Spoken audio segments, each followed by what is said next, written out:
Shalom saudara, kita akan melanjutkan renungan kita dari 2 Samuel pasal ketiga. Saya bacakan ayat 32 yang berbunyi demikian. Ketika orang menguburkan Abner bin Hebron, maka menangislah Raja Daud dengan suara nyaring pada kubur Abner, dan seluruh rakyat pun menangis. Saudara, pada hari ini kita akan merenungkan firman Tuhan dari 2 Samuel pasal 3 ini. Sebuah bagian yang bercerita tentang ketegangan dan konflik dalam perjalanan Daud menuju tata Israel. Kisah ini memberi kita pelajaran saudara yang sangat penting tentang bagaimana Tuhan bekerja melalui situasi sulit dan bagaimana sikap kita seharusnya di tengah konflik serta pergumulan hidup kita.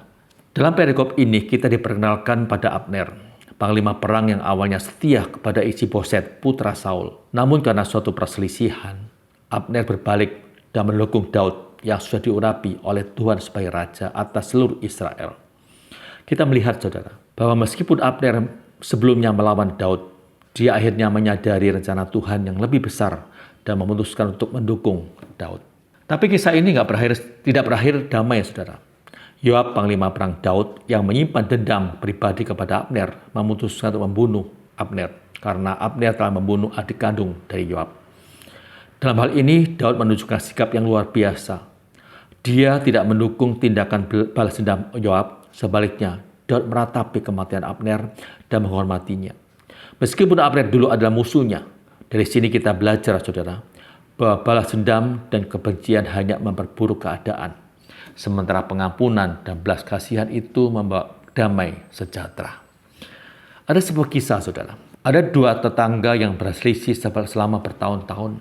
Setiap kali salah satu dari mereka melakukan sesuatu yang mengganggu, yang lain pasti membalas dengan tindakan yang lebih besar. Perselisihan ini berlangsung terus-menerus saudara, hingga suatu hari anak dari salah satu tetangga itu mengalami kecelakaan dan memerlukan pertolongan. Di tengah ketegangan itu saudara, tetangga yang selama ini dianggap musuh justru datang membantu, memberikan pertolongan tanpa memikirkan dendam yang selama ini terjadi.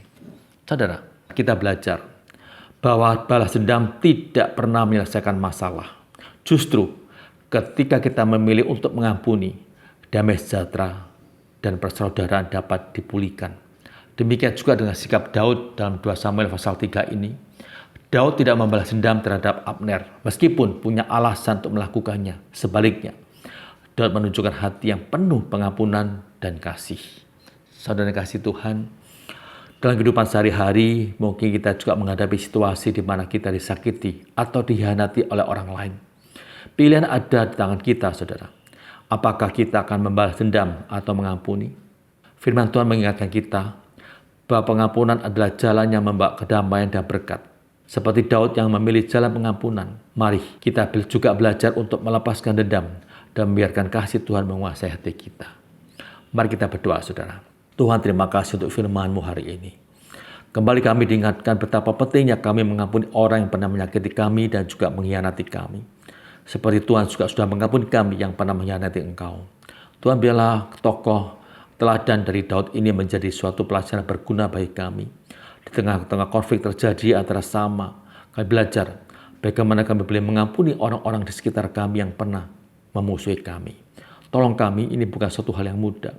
Tanpa pertolongan-Mu kami tidak akan mampu. Itu sebabnya kami senantiasa mohon pertolongan-Mu Tuhan. Beri kami kemampuan, beri kami kekuatan, supaya kami boleh mengampuni orang yang pernah bersalah kepada kami, seperti Engkau juga telah mengampuni kami.